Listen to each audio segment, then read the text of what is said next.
Okay, good afternoon, everybody, and welcome to our Market Linkage Association June Forum. It's great to see you all here, and today we're excited to have Mrs. Mangena from Agritex or ADAS, who will be talking to us about CLAFA, the Crop, Livestock and Fisheries Assessment Report. So Mrs. Mangena is Chief Agronomist in ADRAS. She's been with government since 2002 and in Harare since 2007, I think it was. Anyway, would you like to come up, Mrs. Mangena, and go through the PowerPoint? Thank you.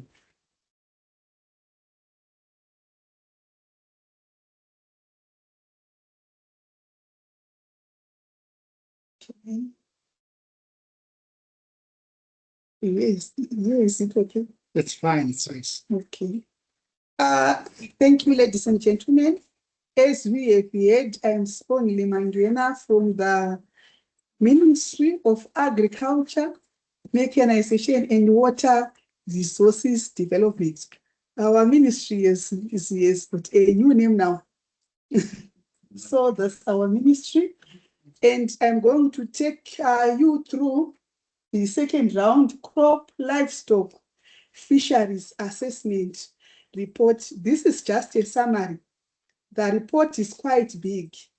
I think maybe Michael can always share with you, with those who did not have a chance to see the whole document. So I am just going to give you a summary or the highlights. So the second round assessment was done to consolidate the production estimates for the crops, for the livestock, as well as the fisheries. That was the main objective of the assessment.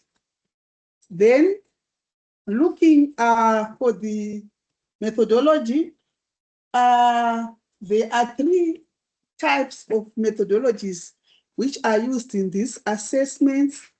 The first one, as the ministry, we received secondary data from our different stakeholders, which are listed. I think maybe if you get the final report, you can see, but on the far left, there is the list of secondary data producers, which include TRB, TIMB, AMA, then COTCO. We also have Slim Gold, the Macadamia Producers Association. We also have the Coffee Growers Association. We also have the Zimbabwe Sugar Association. We also have FAO. We also have FuseNet.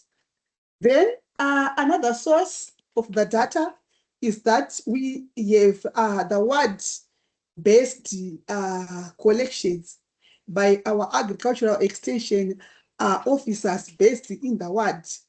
And for the last 3 years, we are no longer doing the assessment only as the ministry, but we also do together with the Zimstat, because the Zimstat is the custodian for the statistics, and they also have, apart from our officers on the ground, Zimstat is also have some field officers on the ground which verify the data collection processes.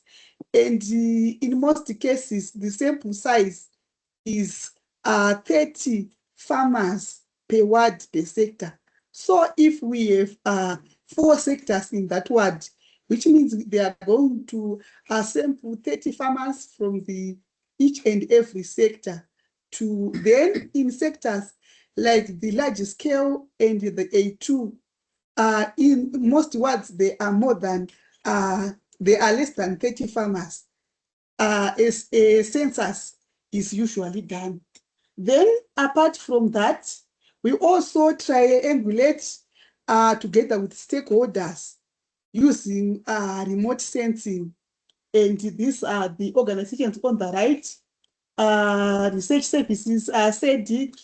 We also have ZINSA. which we also do together the triangulation of our statistics. Then that is the weather outlook, and also as the rainfall on the far right, that's the rainfall which was received during the season. So on that map, the darker blue color that indicates the normal to above normal rains which was received. Then the green color is within the normal category. So you can see that the last season, the right side where we have our mashonalands, which we normally expect to have more rainfall, it was in the normal category, while the left side with the Matebele lands, where we expect the least rainfall, but it was in the above normal category. Then moving on the left, there is a map which was collected, which was done from the data, indicating the occurrence of the dry spells during the season. Some called it a good season, but there were some dry spells which had negative effects. Then also on the right side, there's the vegetation health index, which was done by FAO, trying to triangulate. But even if you can see from the vegetation health index, some areas, especially in the Mashonaland provinces, there are some areas showing those the brown color, the yellow color, which means that the vegetation, it was not what is normally expected, but it was on the negative side.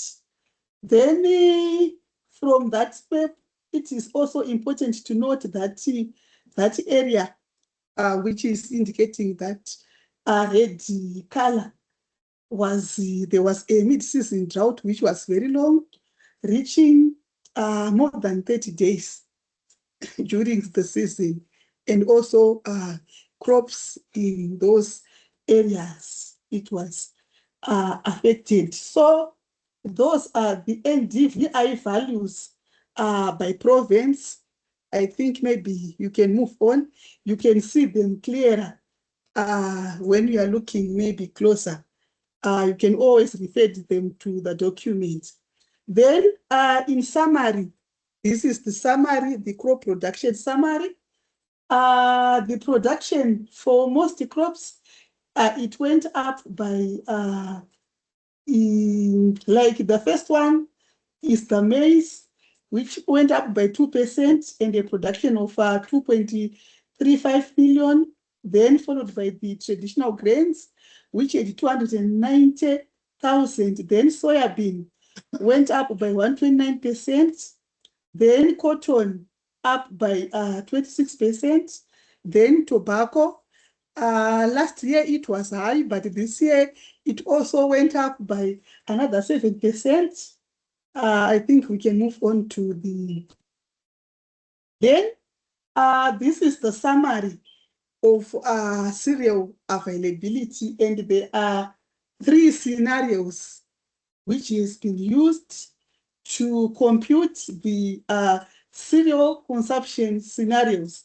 The first one is the one which is used by the ministry for planning purposes, when it is estimated that a person consumes 120 kgs of cereal per year, which means either if you consume maize or sorghum or any of those, you consume about 120 kgs per year, or 10 kgs per month. Then we also have the regional scenario where it is estimated that a person consumes 102 kgs per year. Then you also have the actual, according to Zimstat, that the consumption for cereals has been reduced to 92.4 kgs per year. So using the actual consumption, the human requirement is estimated at 1 million, 1.8 million. Then we also have the livestock requirement, which is now estimated of 550,000 from 400. We used to have 400, but we have been advised that more cereal is now being used by some. There are also even some formulations which is now being done by different farmers at home. Then, so the total requirements for the planning purposes is at 2,350,000. Then at that time, our strategic grain reserve at that time of the assessment, there was 161,233. Then the expected production from the cereals was 2.7 million.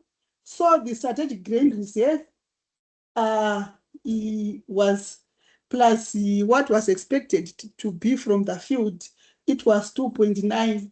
Then having a surplus of about 500,000 metric tons. Then moving on, during that time of the assessment, it was also estimated that farmers, they are now keeping more grain at their homes, maybe for speculative purposes, that maybe the price at one time it will be scarce and they will sell them at a higher price. And also in the rural areas, they use them to pay for labor using the grain. So during the time of the assessment, we discovered that there were substocks, which was with the farmers. For the maize, it was estimated that about 114,000 was with the farmers, then 14,000 for the sorghum, and 7,900 for the pale millet. And the cereal stocks, which was with the farmers at this time of the assessment, was 136,902. Then we now computed the cereal available, and also by wards, we realized that most of the districts, they had surplus of the cereal, except some few districts like Beti Bridge, Buera, Chivi, UMP, Mberengwa, and Mtari. Those are the districts which you see, which are in red and yellow.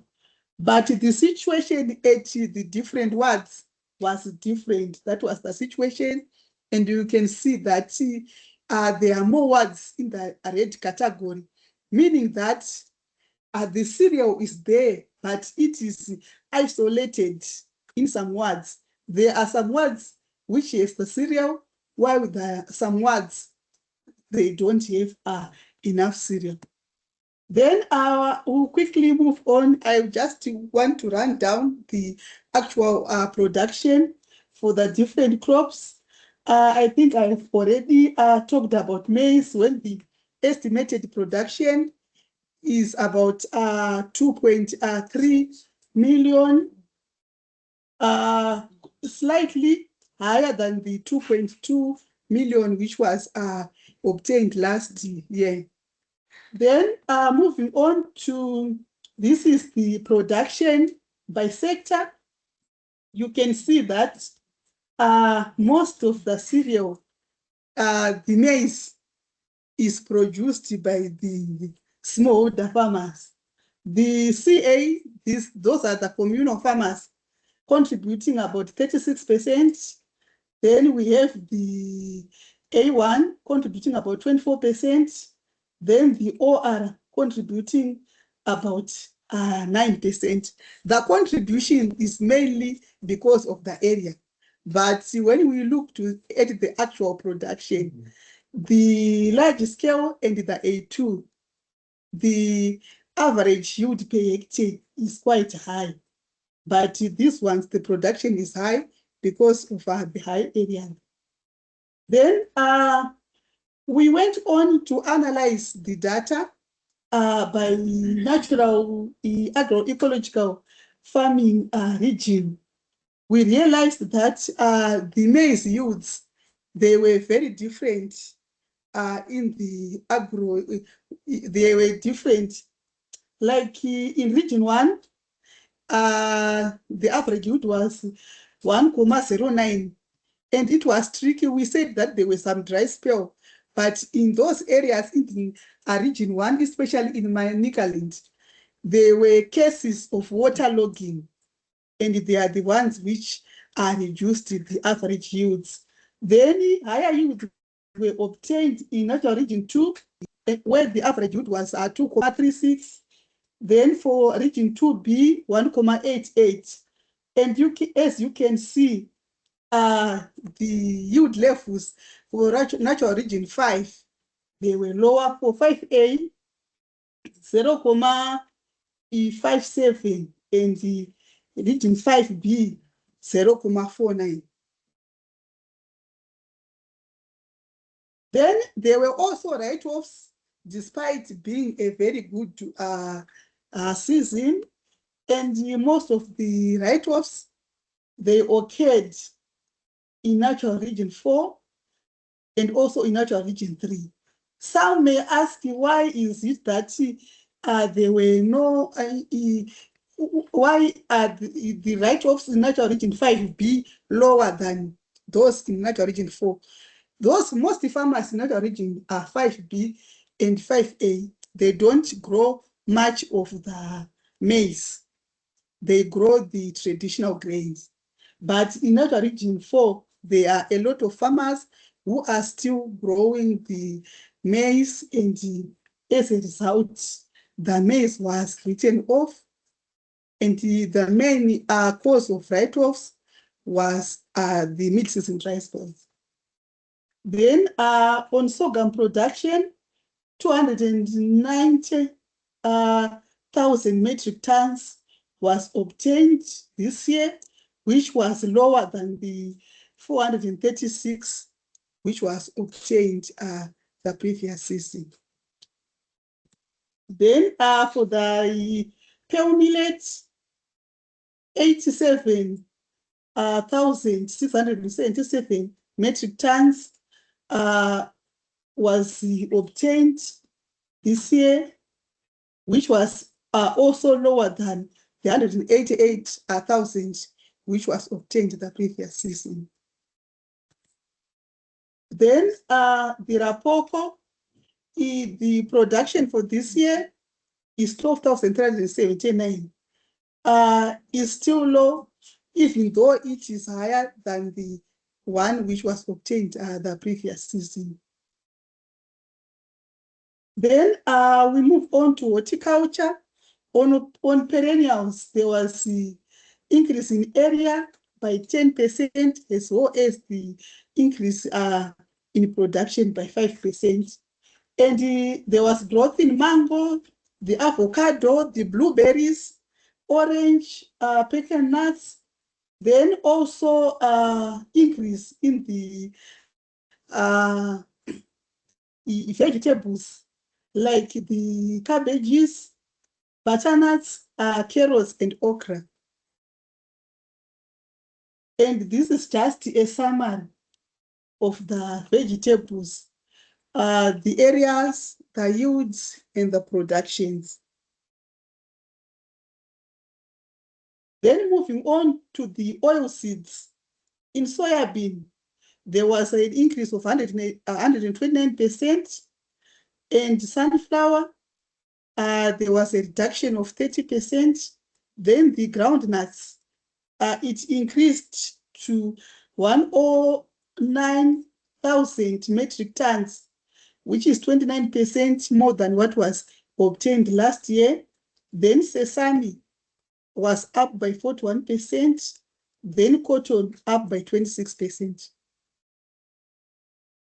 This is the provincial productions for soybean, where 96,000 metric tons was estimated to have been produced this season. Then for sunflower, the production was 27,191.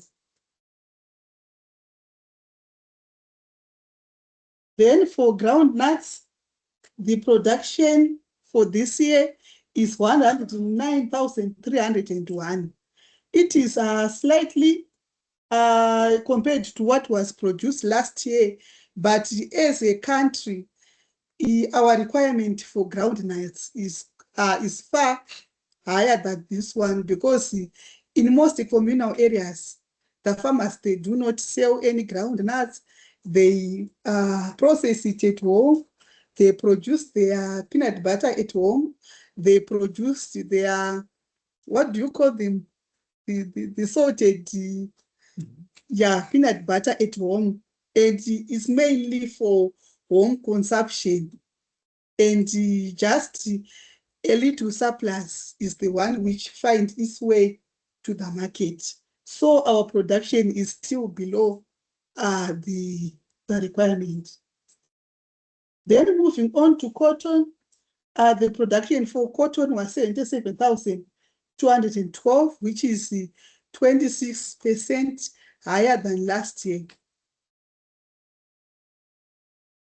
Then the sweet potatoes, the production was lower than last year.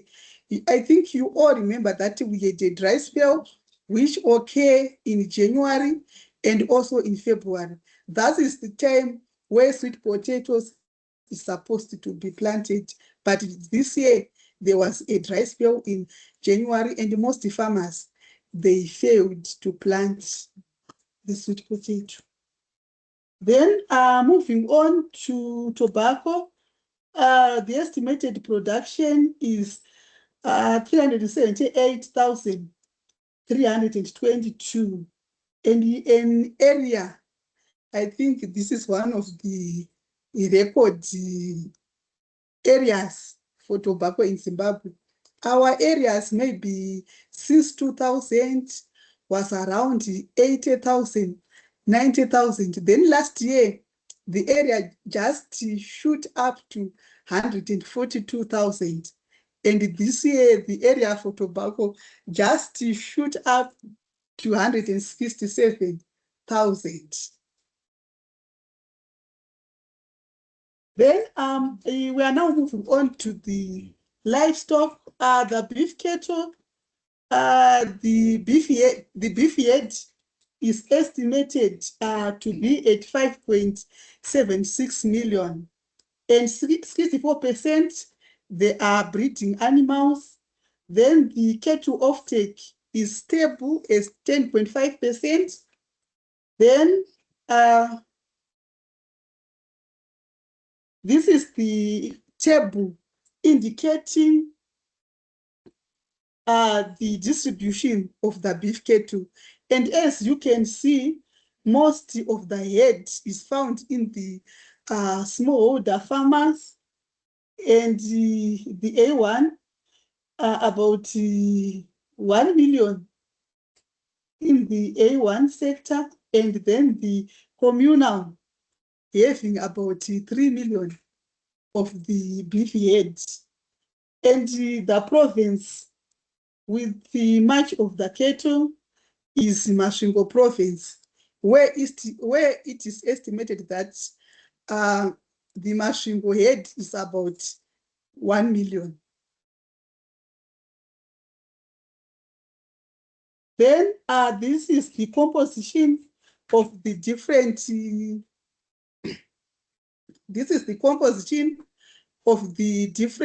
types of the cattle by province, the distribution. Then moving on to grazing adequacy. This was the grazing situation at the time of the assessment. All the areas which are in dark green, they had feed which was enough to last for 8 months. Then those areas which are in yellow, they had feed, which was to last 4 to 6 months. The assessment was done in March, so you can count 4 to 6 months from the time where the assessment was done. Then those areas in red, at the time of assessment, the feed was estimated to last from 1 to 3 months only. Then this was the grazing condition, the green for good, then the yellow for fair, and the red for poor. So as you can see, there are also a lot of patches which are in the fair conditions. And most of these areas, they are in the communal areas where those areas, they are really affected by overgrazing. A map for water adequacy, the light blue color is for 4 to 8 months. The 0 to 3 months, they are the areas in red.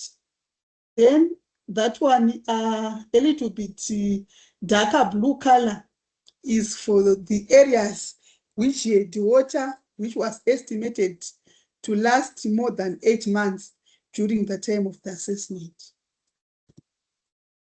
Then we are now moving to fisheries and aquaculture, where it was estimated that fish producers, they produced about 35,000 metric tons, which is 12.3% compared to the previous year. Then the capture fisheries, 26,940 was an estimate. Those are the fish which is taken from the lakes, dams, and so forth. Then aquaculture was estimated 8,211, which is 46.3%. This is the distribution for the wild capture fisheries, where we have the Nile tilapia, then the other tilapia, as well as the quantity which was captured from 2022 to 2025.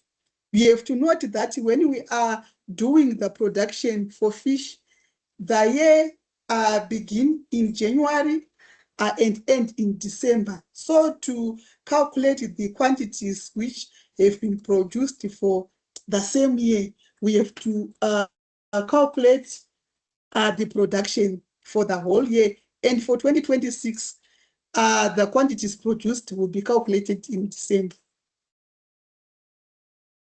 Then the aquaculture, these are the fish which are produced in the fish ponds. These are the type or the species, and also what was produced in the different years. Then the crocodiles. On crocodile, they are the crocodiles which were harvested. Then we also have the skins in Zimbabwe.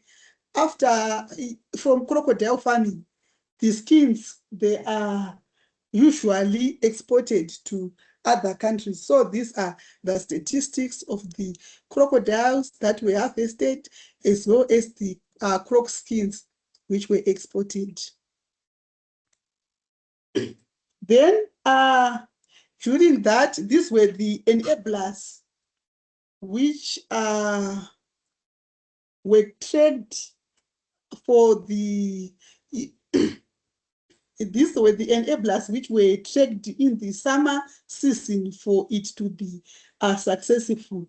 So we have got irrigation, water mechanization, fertilizers, chemicals, and also emphasis was on climate proofing, policy stability, as well as digital services. Then we move on to the summary of the recommendations. These were some of the recommendations from the issues which were raised by the farmers during the assessment. The first one is the enforcing of value chain financing, and also accelerate climate proofing. then agroecological region tailoring, then also issues of soil health, then also issues to expand ward drought mitigation centers. There are some wards which has challenges in water affecting the livestock. So there was need to have more of those drought mitigation centers, as well as to mobilize private sector to produce, to finance some of the agriculture activities. I think this is the end of my presentation. Thank you.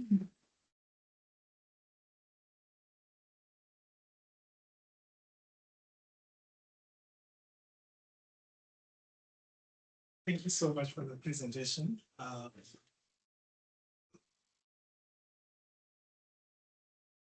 My question pertains to the fall in production of specifically sorghum and pearl millet. Sorghum fell by 34%, pearl millet 53.8%, and sunflower 30%. These are resilient alternatives that we are promoting.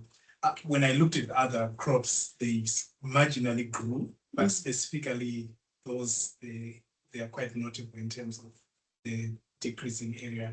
What could be the explanation? The explanation is that if you use most of those crops, they are planted late, especially in January and February.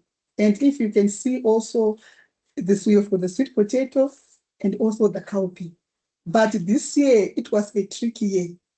The rains were received up to December.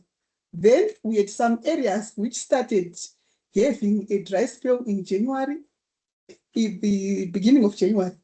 Then other areas, the second decade of January, started having the dry spell. So the planting window for that crops, it was affected. By the time the rains was received, it was end of February into March. It was now late to plant. So those ones, it is not because they were really affected, but the area is the one that was reduced. Any other questions? I have a question. So many organizations here, they work in specific areas, in specific districts. Is it possible to get the data at the ward level? We're seeing the big global picture here, but is it possible to drill down and get information on the results at the ward level? Yeah, we have them by ward, by sector, but I think the organization, they can just write to Mrs. Mabins. Okay. Yeah, then we'll provide them. We have the data from the ward level, especially the maize production, the average yields, even the cereal sufficiency, how much was produced in that ward, and also the populations. Okay. Yeah, the data is available. Thank you. Thank you. I have another question. This one pertains to a rare increase of 129% increase in soybean production.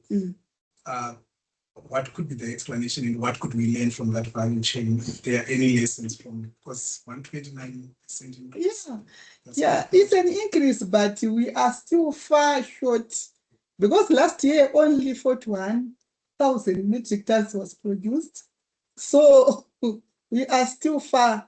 We tried different, like the government, it has gone to make sure that there are different financiers for the crop, like the PIP, the seed was distributed. Then apart from PIP, the NIAPs, which comprises about the banks, AFC Land Bank, CBZ, NNB, they also financed the soybean.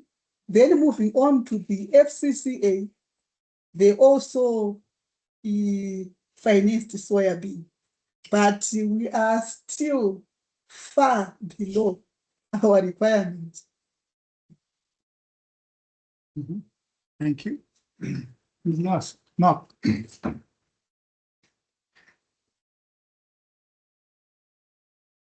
I know all this data relates to last year, but my question is, what is the government strategy for the forthcoming El Nino event, which has been verified by the international climatologists in the last 2 weeks or so? Is there a plan? Yeah, thank you so much. The government has started working. Of course, I will not shed more light because it's still work in progress. The ministry has got a strategy, and part of the strategy has been presented to cabinet, not our ministry, but also other ministries. So there will be a document which will be shared with the stakeholders on different strategies which the government are saying that they will be used. Okay, thank you. Okay, it looks like, yes, William. So can I just ask you, would you mind putting up the horticulture page with the data while the questions are going through? Because we skipped that quickly and there's a lot of good information in that. Thank you so much.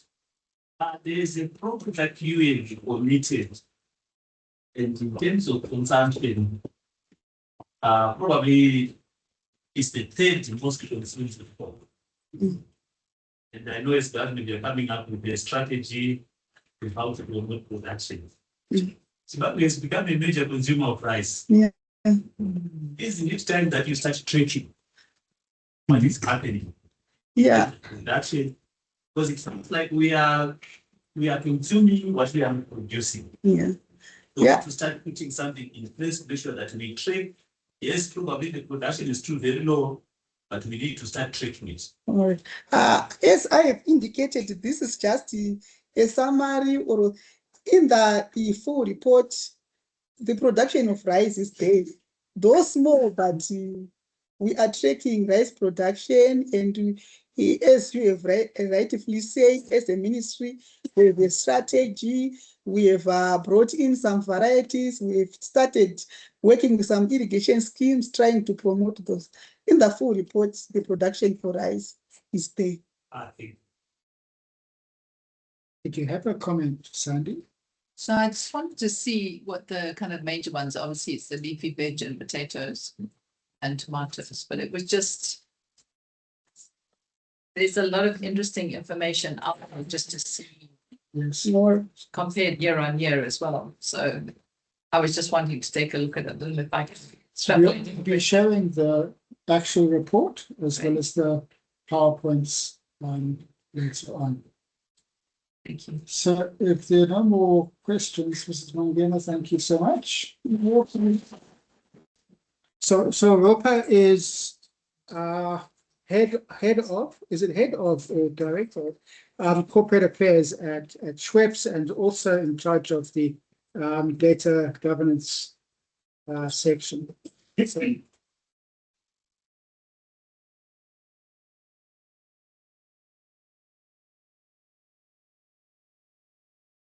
Good afternoon, everyone.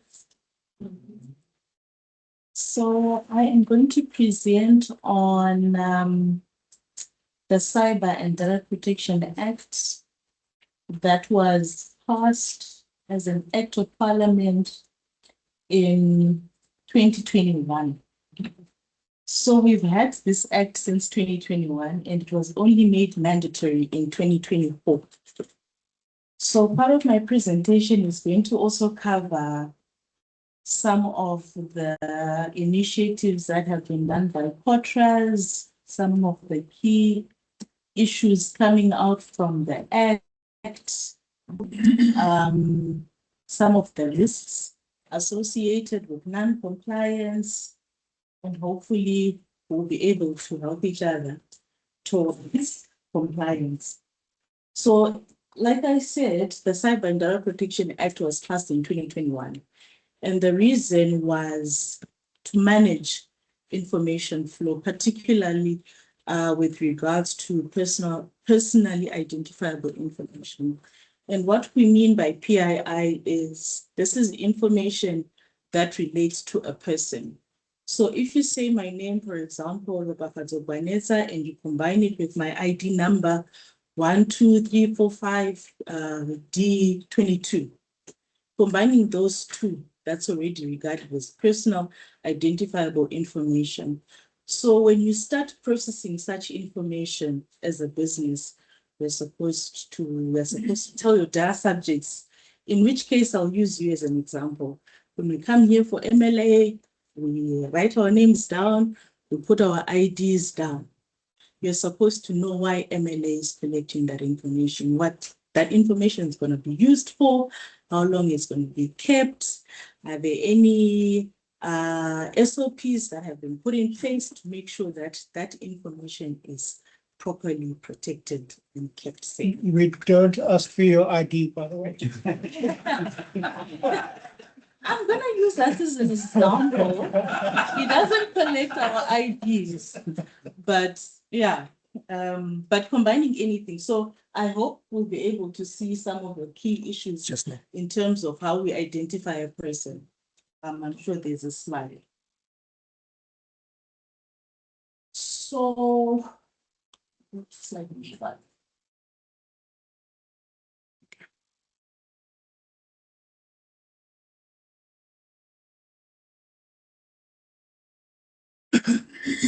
Yeah.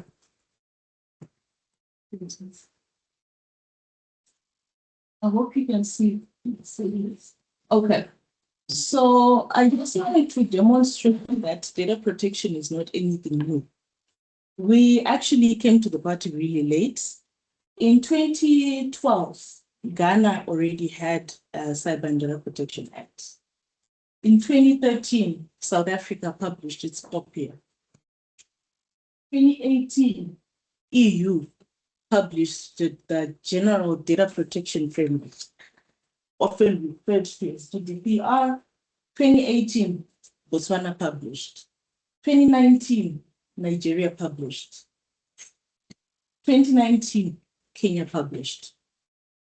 So you can notice that we only published in 2021. But prior to that, all these countries in Africa already had a Cyber and Data Protection Act. So if you're doing business with any of these countries and you're transferring PII, you're supposed to notify Patras. They're also supposed to notify their data protection authority or an equivalent of Patras because you're transferring personal information.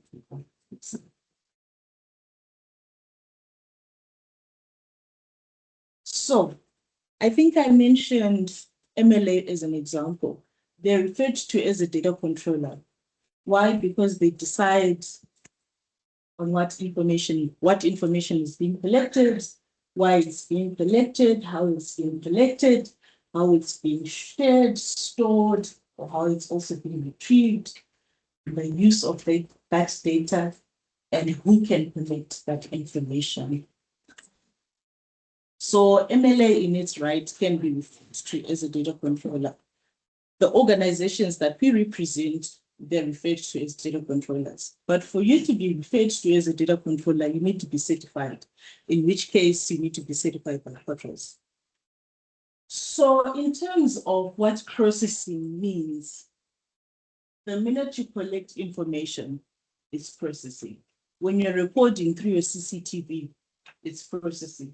When you're storing it on your hard drive, your cloud, etc., that's storing. So if you've got an HR processing system and you need to alter that information, it's processing. If you're retrieving information from your primary or your secondary storage devices, it's processing. So everything here, it is processing information. When you are sharing or disseminating that information, it is also referred to as processing. So those videos, when we're in the communities and we're collecting videos, and then we're sharing it with our partner agencies, it's disseminating information.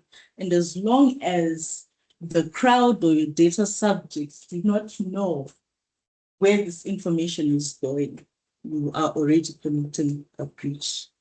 That would be referred to as a breach. Okay.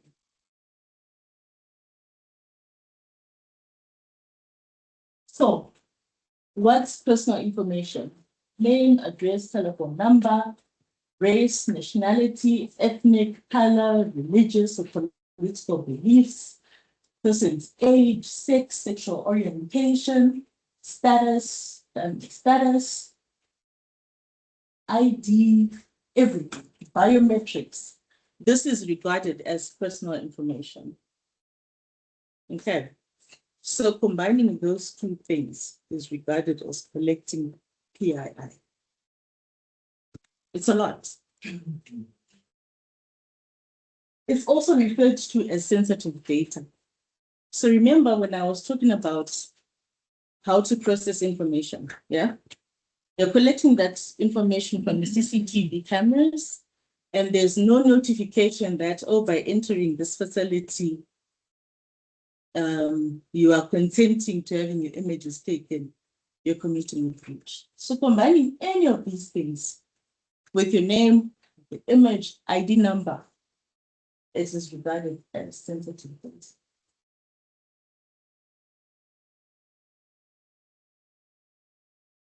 There are also some special categories of data, and these are also outlined in the Act. So everything that I'm presenting is in the Act. So you're also protected in terms of how you collect that information. So you have some legal obligations in terms of how you want to use that information that you're collecting from people, which is PII.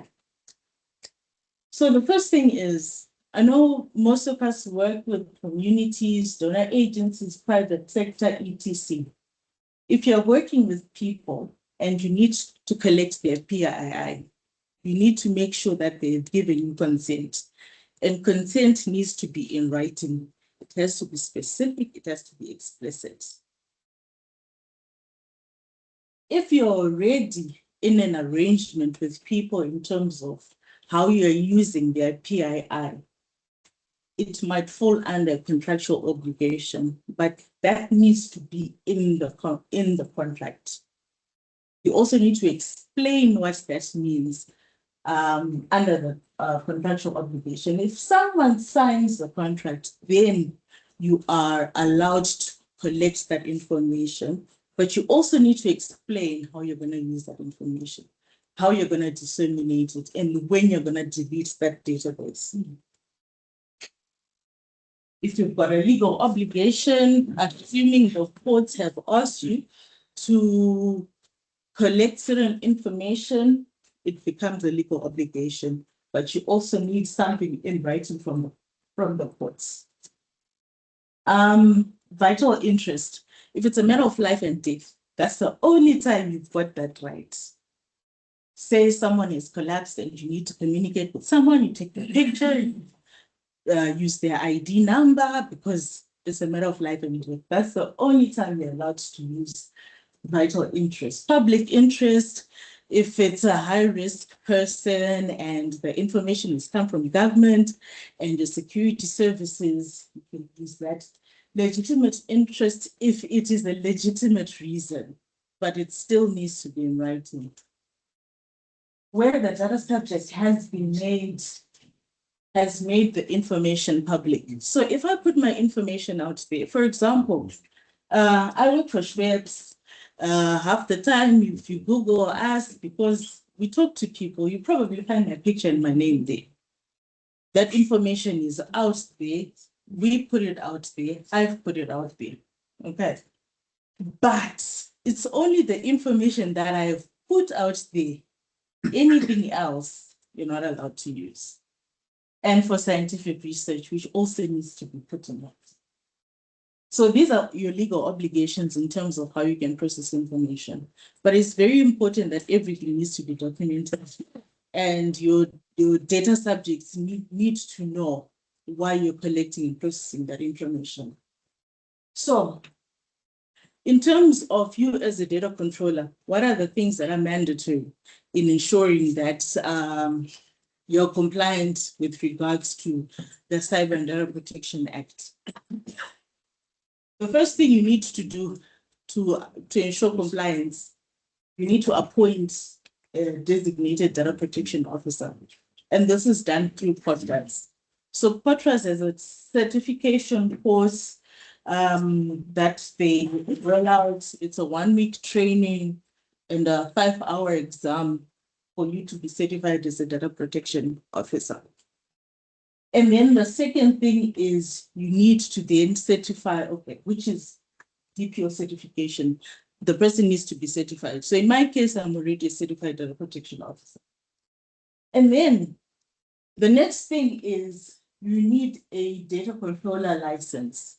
So for Schweppes to process your HR payroll, for example, they need to have a data controller's license. But there are a lot of things, there are also a lot of risks that are associated with processing bulk information. And some of these things are your database can be stolen, or it can be lost, or someone else can access it, and they can commit so many other crimes. So by getting a data controller's license, the business is assuring POTRAS that we know we've got this database, we know what we're supposed to use it for, we know how we're supposed to use it, we know when we're supposed to delete certain information from our system. For example, you've got a person who left the organization 10 years ago. Do you think it's good for you to still have their records on your file? Because that in itself poses a risk to the business, assuming someone breaches that file, that master file.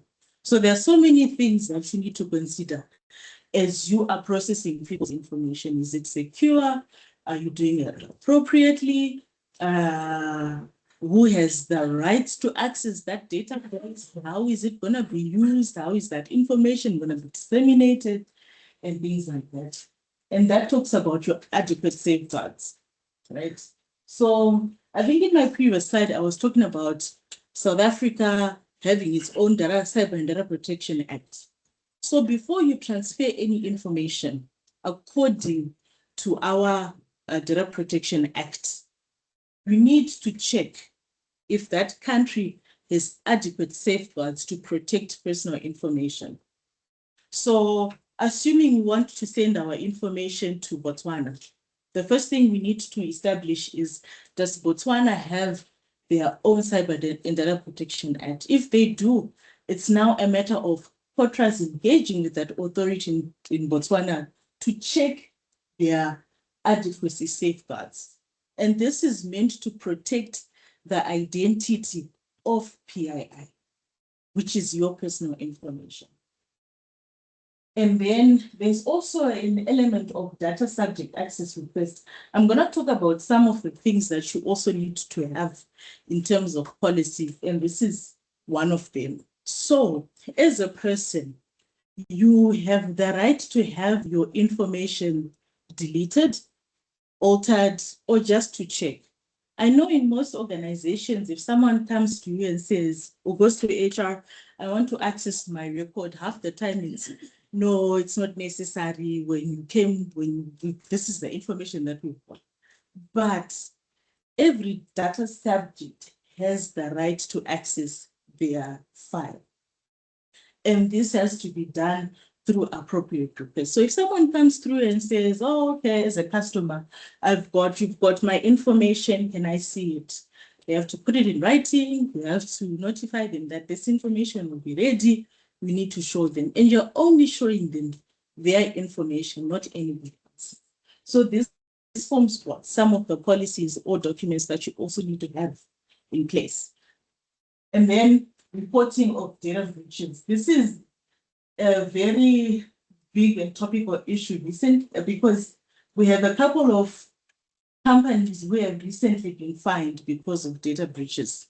So if you're seeing all these funny messages on your phone, or your bank is sending you all these funny statements from people and things like that, it was actually a breach that happened and they had to be fined. So we need to make sure that our files are very safe, because a data breach, if it's not handled properly, it's a level 11 fine, which is around 250,000, or 7 years in prison. And it's all this information is in the act, by the way. So yeah. So your obligations, I spoke about that.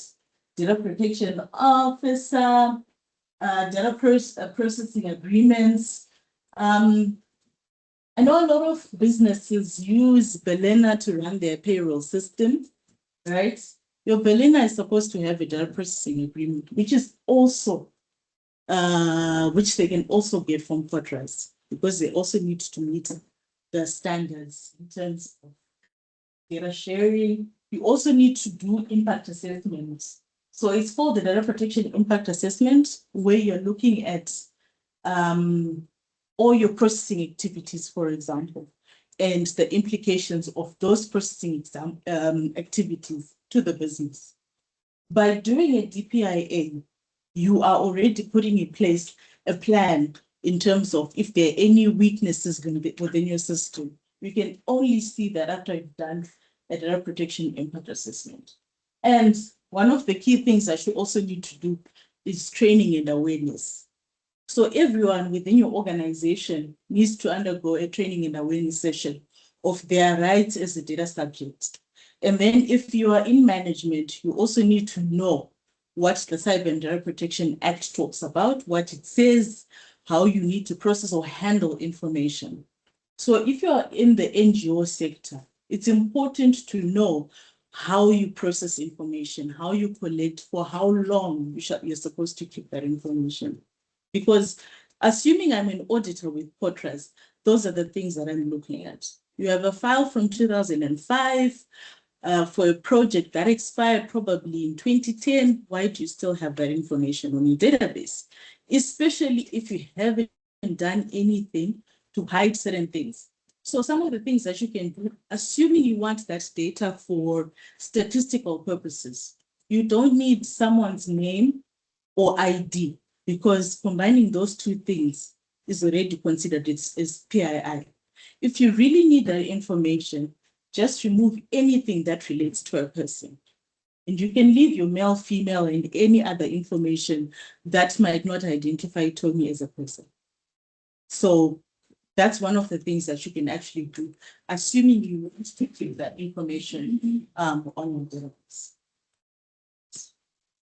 So in terms of what Fortress has done, in terms of the implementation roadmap, so they made it mandatory in 2024 for businesses to appoint a data protection officer. At that time, we still had about 3 months for appointment of a DPO who was not certified. This was done to allow voluntary publication or acknowledgement that we process information as a business. So this was done in 2024. In December 2024, they made it mandatory every business to have designated a data protection officer and get that data protection officer certified. And then in 2025 as well, they started making it mandatory to have a data controller's license. So MLA, you're supposed to have a data controller's license because you probably process information of more than 50 people. So as long as your database has 50 plus people, you're supposed to get a data controller's license. And then adhere to principles of data protection. So some of those things, lawfulness of processing of information, fairness and transparency. There's a term that is called, which are those terms that I put in red. Purpose limitation. You're only supposed to collect information that is relevant to the activity that you want to do. So if we're having a session where you don't need to know the number of children that I have, that information should never be collected because it has no implications or impact on the exercise that we're doing.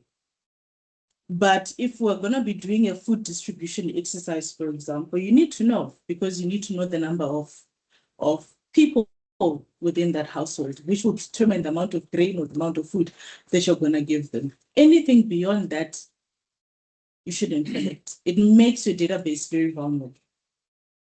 So we just need to collect information that is relevant to the activity that you're trying to do. Data minimization, similarly, just collect enough information for that activity. Anything beyond that is not necessary. Information also needs to be accurate. Storage limitation. On storage limitation, so I think I gave an example about a project maybe which they got funding in 2005, ended in 2010. Why do you still have that information on the 1st of January 2011? It makes your system vulnerable to attacks. So if it's supposed to be deleted, delete it. If you need that information, anonymize it or encrypt. IT people will tell you of all these things. But what you need to make sure is we have removed any information that identifies as PII on the database. Integrity and confidentiality, issues about accountability. And then 2026 and beyond is now making sure that you're now renewing your licenses. This controller's license is renewable every 12 months. So every year you need to be applying to QuadRAS to renew your license. They'll also be checking things like transfer of they call it cross-border transfer of information. Are your systems robust enough to withstand an attack? They can do penetration tests to check if your system is secure. Okay. So there are certain processes that you have to go through, and then payment of a license. I hope I put a slide in terms of the different tiers for your processing. So your categories in terms of your licensing. If you process between 50 to 1,000 data subjects, it's $50 per year. But I know most of us are probably in tier 3 and tier 4. Because if it's a village plus the kids and all that, it's tier 3. And you need a data controller's license renewed every year. We are on tier 4, so we had to pay 2.5 to process so that we can continue with processing of information. Next slide, please. I think I spoke about that. These are some of the obligations of a data controller. Registration and licensing, which is mandatory. So this is what I was referring to. Suppose you need to share information across the border to Botswana, for example. There's a document that's called a data sharing agreement that you need to develop as an organization, where there is accountability in terms of how information is treated by both parties. So if I'm going to be sharing information with MLA, for example, I need MLA to also have a data controller's license. That gives me some form of comfort that they know how to process our information of PII. So no data shall be transferred out of Zimbabwe without notifying the authority. That is considered as a breach, and you can be fined if you are transferring information without notifying the authority. But every time you renew your license, there's actually a section where you complete in terms of your cross-border transfer of information. So when you apply, and you've indicated that, you then don't need to be telling the authority that, oh, I need to be sending information to Botswana. This is only relevant if you have indicated that on your application letter. If you haven't and it's a new activity, you need to notify Fortress. The data controller and processor is accountable for ensuring that security of personal data transferred to a third party within and outside of Zimbabwe. That's what I was talking about in terms of accountability. And then you cannot transfer information out of Zim especially without checking the level of protection. So Fortress and the equivalent of Fortress in that country, they need to agree in terms of their adequacy level in processing PII.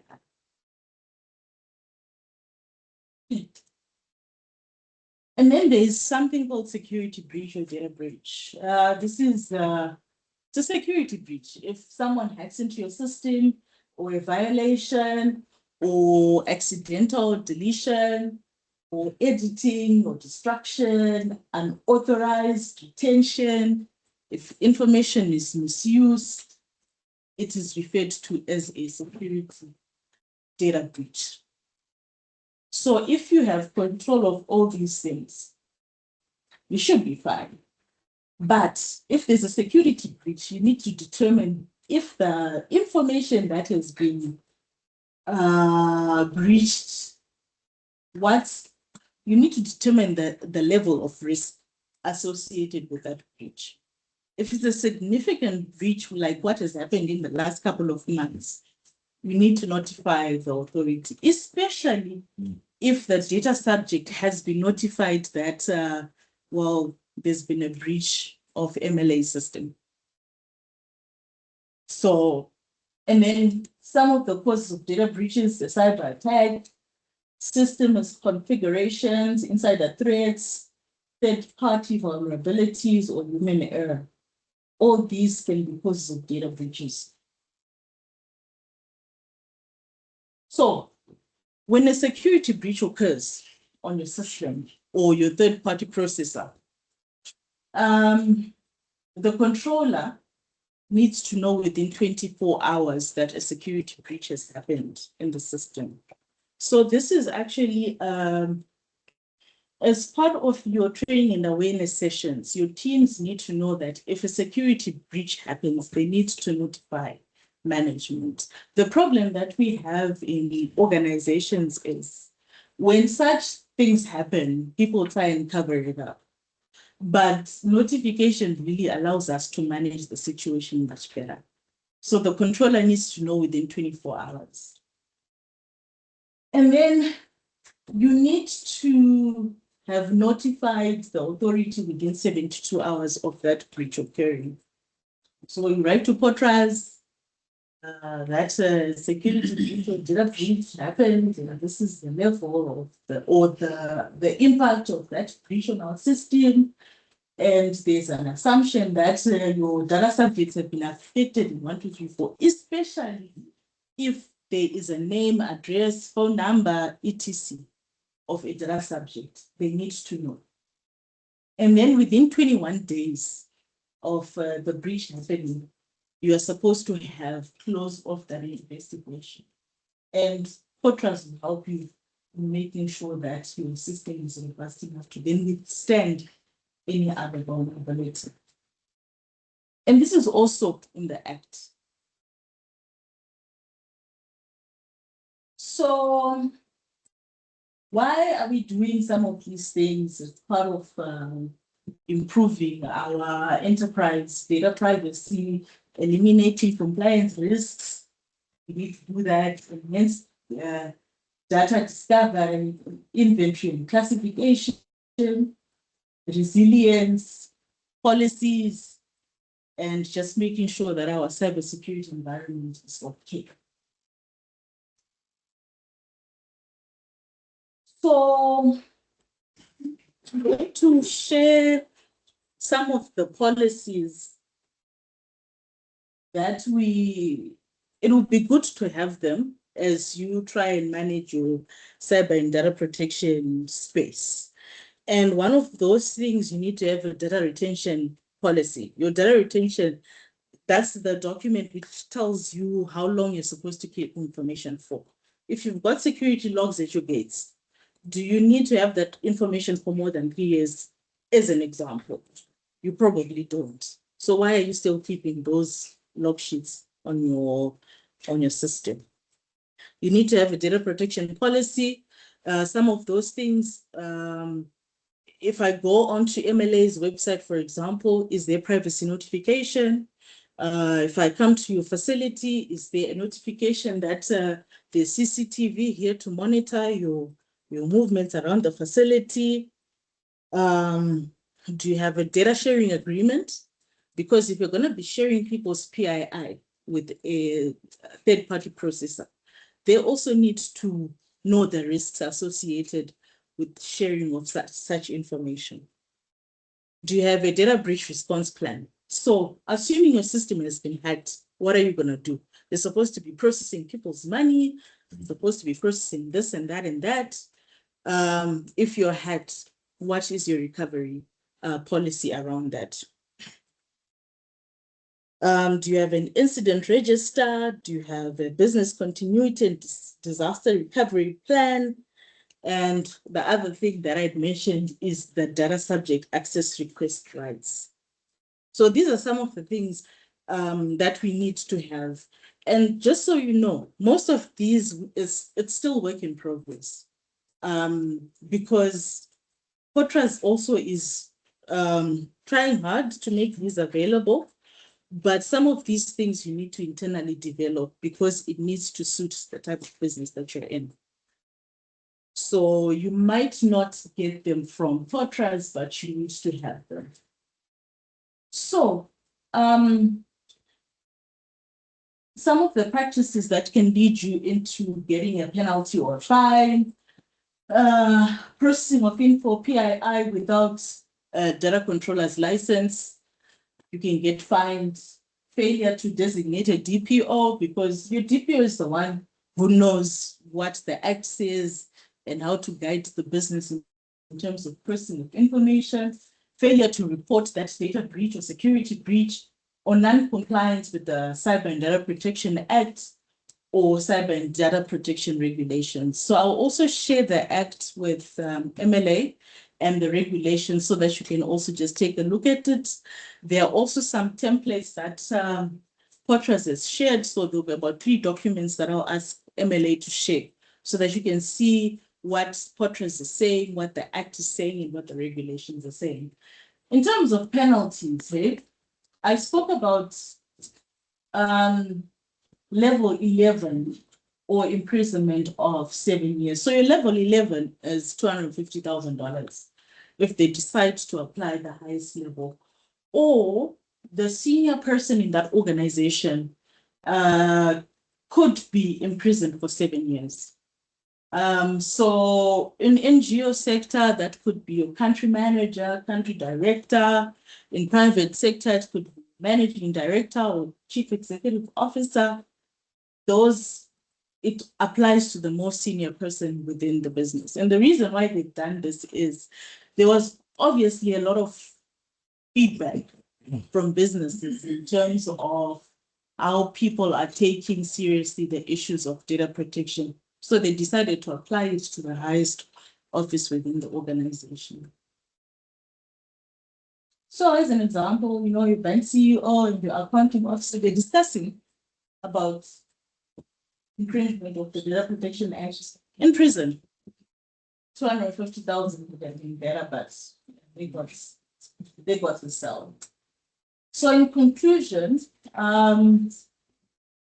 what does the Cyber and Data Protection Act do for detective patients if it's not done appropriately?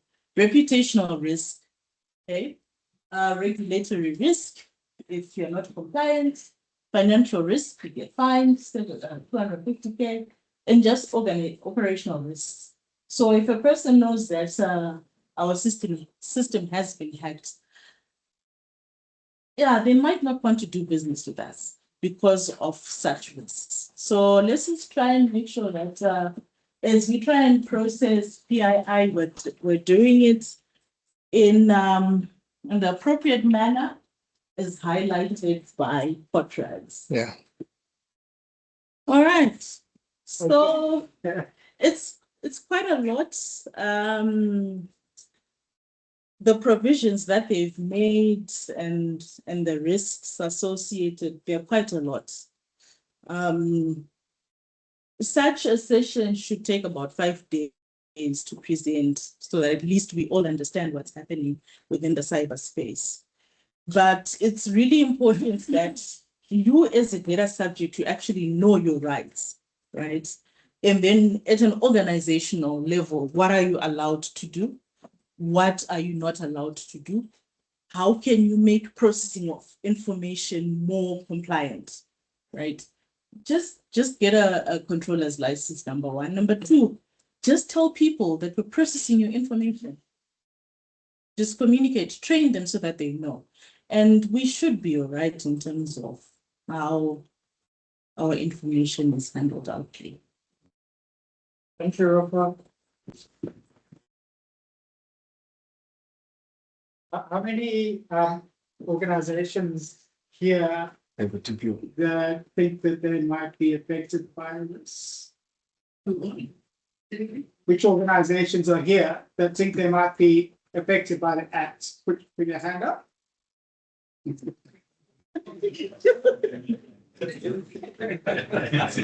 Yeah. So that wasn't the happiest presentation. Thank you, Rob. It's doable. Look, we can assist each other in making sure we're compliant. I think you can send your requirements to MLA. I will try and assist us in as much as I can. But what's really important is to just make sure that we get registered as a data controller. Yeah. I'm sure there must be a few questions for Ropa. Let's start with Melanie, then go to Thomas. Oh, Tony will bring you the mic and then you can talk. Thanks, Rupa. To be digested. I have some hope for our personal data. So when I came to Zimbabwe, before I came to Zimbabwe, I did not know my ID by head and I did not know my phone number by head. But there's literally no place, not even the pharmacy in Zimbabwe, where you go without leaving this data. At least MLA not taking the ID. But phone, email, again and again, is that going to disappear? Question number one. And the second question, when you spoke about data breach, I'm coming from that European Data Protection Act. So, yes. So for us, data breach is happening in the moment where I share WhatsApp or information via WhatsApp. Is that what we understand here? Because that will affect us even. There is no business without WhatsApp in Zimbabwe, but in Europe, it's not working with that anymore. So your WhatsApp platforms for now, Potras is not yet cleared. Yeah, it's definitely going to come back to us because we have shared our concerns on that. So we're still waiting for them to come back to us, but I'll definitely update you if there are any new developments on some of these platforms that we're using. And then on your medical information when you came, when did you come? No, not medical. I mean your ID. When you go into any building in Zimbabwe, you leave your ID. You leave your phone number, you leave your email address, best all the three together. And that is regardless where you go. I even fight with the pharmacy when I pay, when I swipe, they want my phone number. Yes. Is that going to disappear so that at least we don't go home very desperate, but with a piece of hope?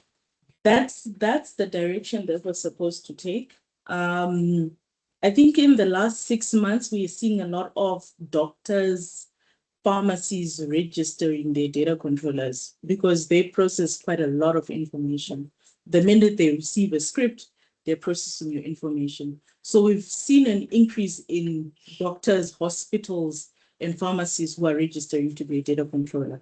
So if they are registered, then it means they know how to protect your information. But for me to then say all of the medical doctors or all the pharmacies are compliant. It's not related, that's Yeah. just an example. As an example. Go to the ministry. Go Ministry. To a restaurant, go to anywhere in Zimbabwe, give me a place where I don't have to drop my ID. Yeah.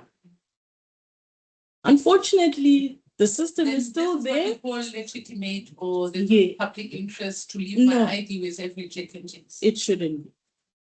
So there's no hope.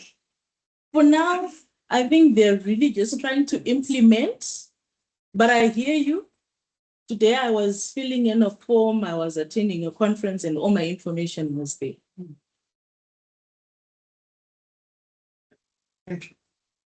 Let me just continue on that thought as well, because City of Harare is just putting up thousands of traffic cameras, which is constantly surveying the traffic, which in my personal point of view in a lot of countries is totally illegal. Because it's collecting our live data of where I'm moving about, and government hails it as a huge success, so I don't need portraits. So the explanation, for example, on the cameras is they have a legitimate interest because your public transport operators are breaching traffic violations. But I think my personal information is, as I'm moving around, is an opposition member. But my other point was, as soon as anyone uses Windows and Microsoft, you said do not store data outside of Zimbabwe. Everything is stored in the US. I don't know where the closest Microsoft is. Everything is stored there. So we have to forbid Microsoft, basically. I'm a big Linux. But yeah, it doesn't make sense. So one of the, I did mention when. That's my question. Yes, but for example, so when we were processing our application and have to declare where some of our storage facilities are, which is out of the country, you have to declare that. So what Potras has now done is they collaborate with some of these countries. So for example, with South Africa, through Popia, they have to make sure that they have at the bare minimum adequacy protection levels. So that's what they're currently doing. And that also then applies to your Microsoft etc. So another thing is, he said, I saw a lot of license being paid, license renewed, license going up, more data sets. The logic behind that might escape me, but being the doubting Thomas here, is it about making money for portraits? Sorry, let me be very direct. Yeah. well, all right, fine. I'm a data protection officer. What I need to make sure is we are processing PII properly, right? Which right now is really important. We can then debate the crux of why this is there, why this is not there. But for compliance purposes, because the cost of non-compliance is very high. While we can then try and debate and figure our way around it, I mean, I would advise you to comply. Because I kid you not, 250,000 almost every month. That's a lot. But what we are doing is, I think we're about 800 DPOs, certified DPOs in the country right now. We still have a long way to go. So we do share some of that feedback with partners. I'm still stuck on that 5-hour exam that you spoke about. I had to endure 5 hours. Robert, can one TP officer work across different organizations? It's a breach of data.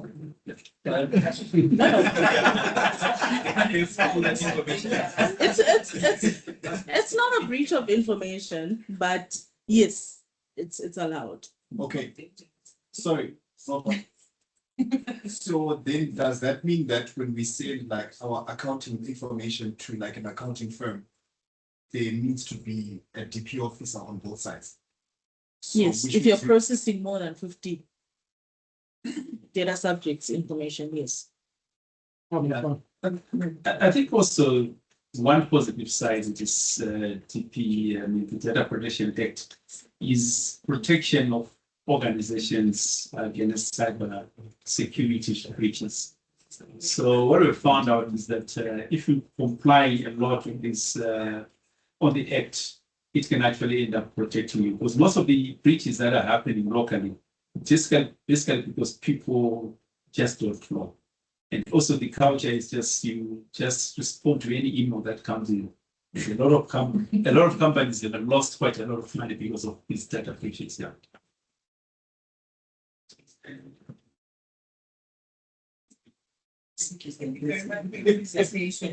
I just wanted to check the deadline for licensing was 2025, that correct? So if an organization is not getting the license by now, then you will be facing those penalties. What's the Portland's position for organizations that want to start registering now? So let me try and yes, they have started.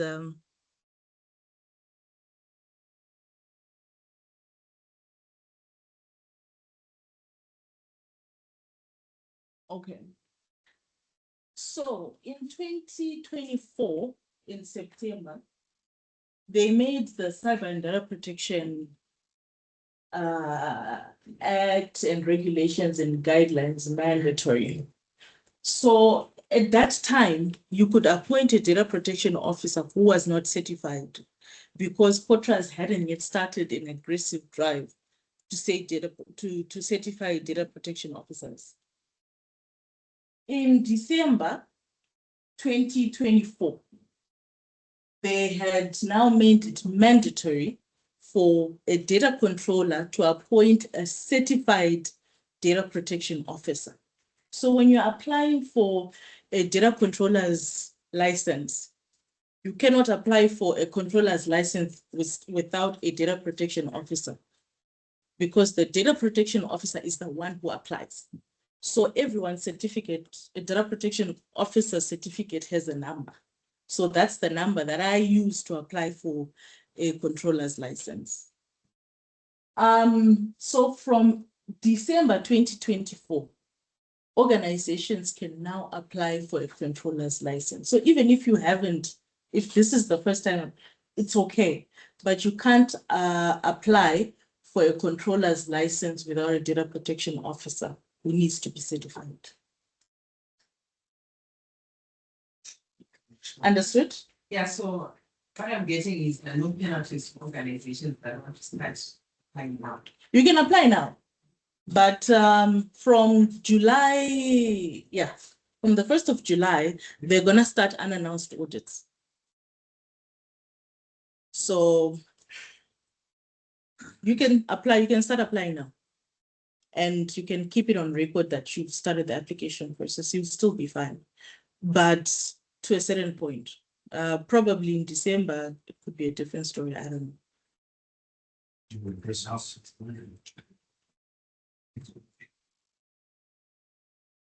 It's a table.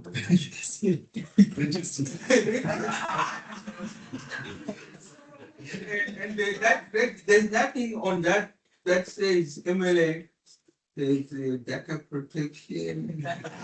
They are certified. So what do you do? Yeah, I'm asking you, can I now not necessarily just give out information if there's nothing on that? So the actual risk is not MLA processing information. So the biggest risk is me taking your information. From MLA. From this paper. So we come in, we randomly fill in our details there and we sit. But how do you know that I didn't take a picture of everyone's information? So your biggest risk is actually not MLA. Yes, there's some vulnerabilities in their system, but the biggest risk is on the person next to you. So what we then encourage organizations to do is automating their system. And by automating their system, they're now going to put guardrails to make sure that your information is secure.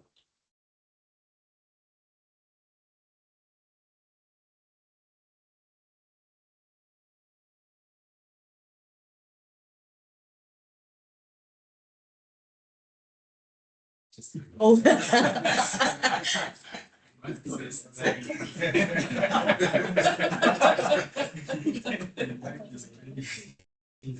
Thank you so much, for the wonderful presentation.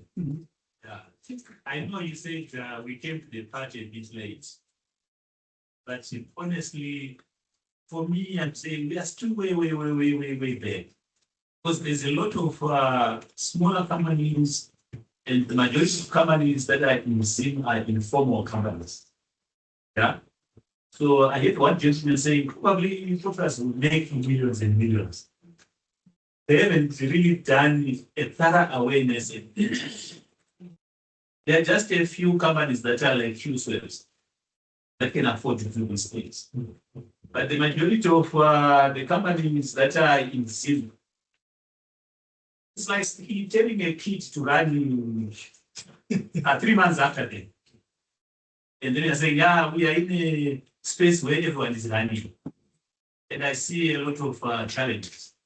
And again, you know, it's coming at a time that, especially for the NGOs, if you are doing food distribution, you signed an agreement last week that says you are supposed to keep that data for the next 10 years.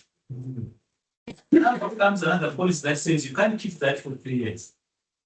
Now you are wondering which is which.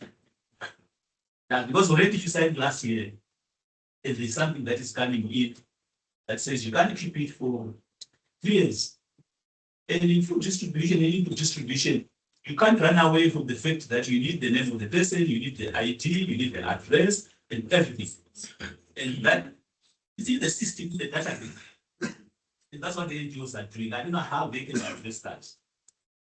So the example for 3 years, okay, it's an example. You have to determine your retention period for such information. So if your agreement says 10 years, and there's also a statutory instrument, for example, I think ZIMRA is what, 6 years? 6 years. Yeah, 6 years. So you have a governing instrument that allows you to keep information for 6 years. Beyond that, start anonymizing that information. So if there's an agreement for you to keep that information on your records for 10 years, and your data subjects know that you're supposed to keep information for 10 years, then you are allowed legally to keep it for 10 years. But now we need to make sure that your security systems are robust enough to withhold any vulnerabilities. Can I just come in? Elliot mentioned a program like feeding for WFPs. And NGOs have many different projects, and so there might be one with WFP, there might be one with another organizations. Are we saying then you need to have separate agreements for different projects? Yes. Because the purposes of that activity, they're completely different donor funders. So they have to be different. Question was, do you pay for the training and for the examination? Yes. How much? I'll check. I did mine in 2024. It was 1.4.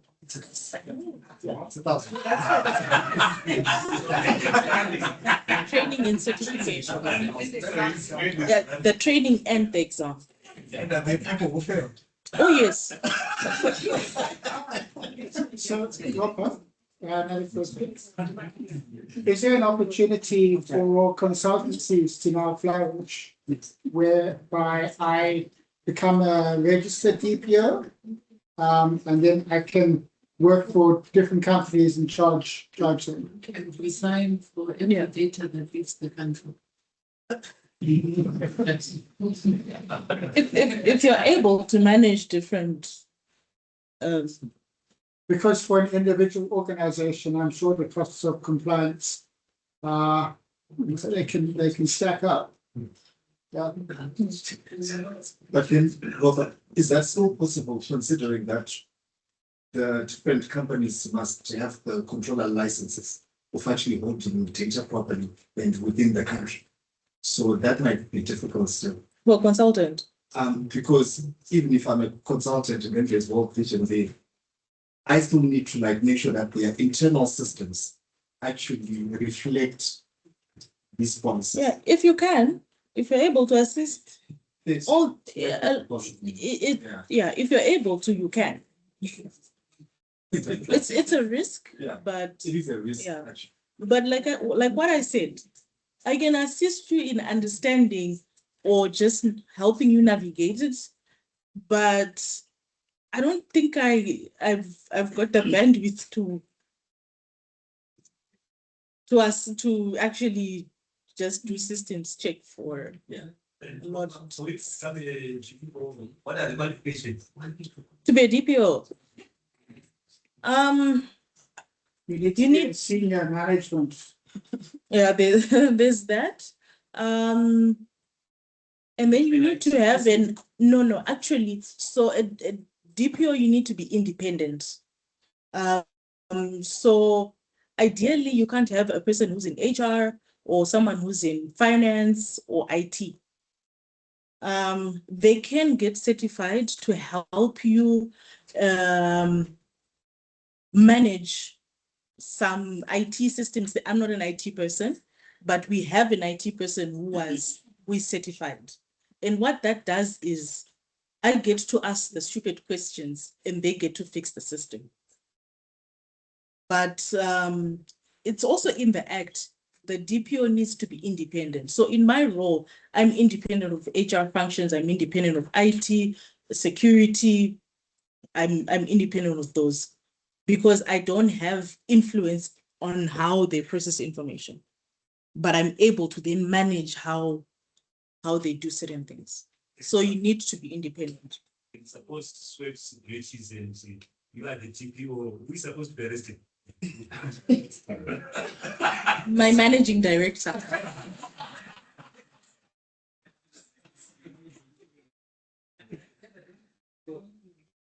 Yeah, but then having your senior person in the organization at risk like that, it allows everyone else to do things appropriately. Because if it's being done by a junior staffer and you're supposed to be telling an executive person that you're supposed to do 1, 2, 3, it's such a difficult conversation to have. And we've seen a lot of organizations struggling because of that. Here's a question. It's no, I just want to second what was said up there, that much more effort needs to be put, in my personal point of view, in educating the people. Because as the European colleague there said, as a European, we're much more sensitive of how much data is being collected from us, where people never ask a question. Yeah, and I might suggest to MLA, next time make this sheet, put the email address and put password behind it. You'd be surprised how many people would actually. You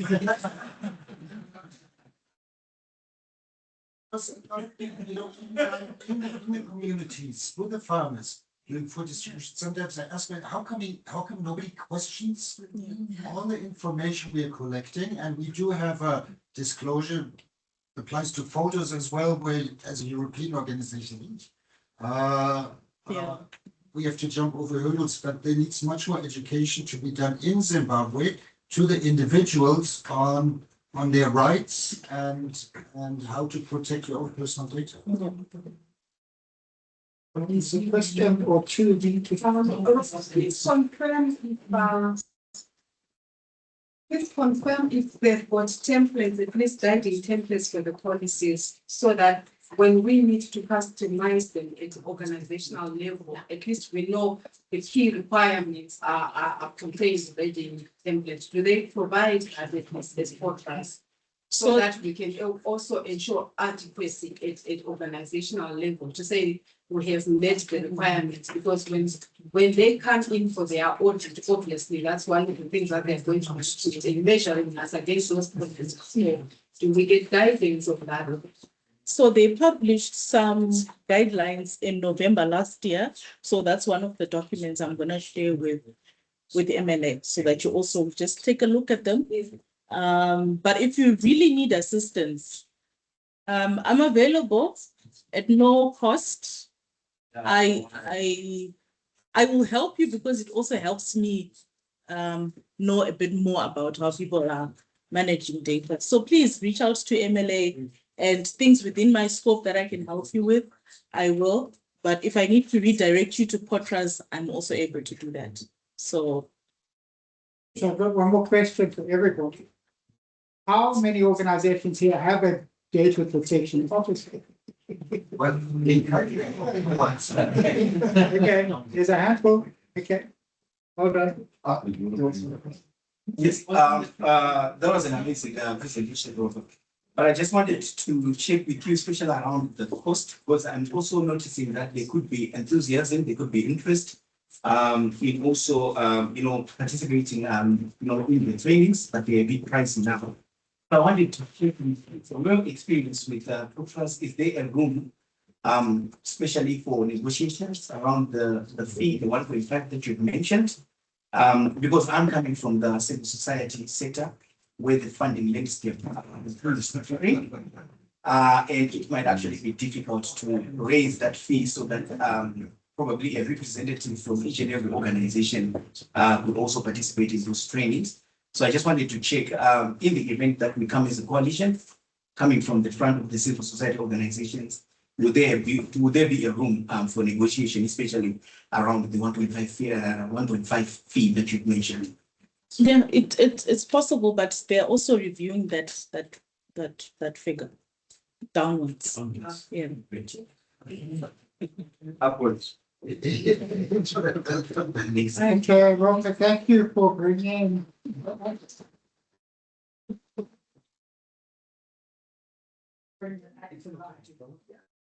I know you said it's there, but I think it's a pretty dry document. You added some color to it. Thank you. So I think that sort of brings us to the end of this month's forum. Next month, we'll be having a look at finance institutions that are considering setting up in Zimbabwe. We know of 3 or 4 different institutions that are considering investments in Zimbabwe. I don't think we'll get all 3 or 4 here, but we'll get 1 or 2. So that'll be for July. Also in July, we have our senior management meetings. We are still looking for sponsorship. Okay, in the event that anybody here will be able to support that event. Tony will be looking out for you. I think we've hidden all our registers. Will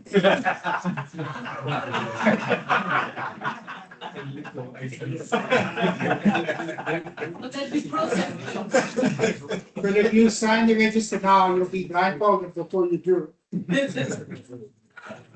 Okay, so thank you, Doctor, once again, and thank you to everyone for coming.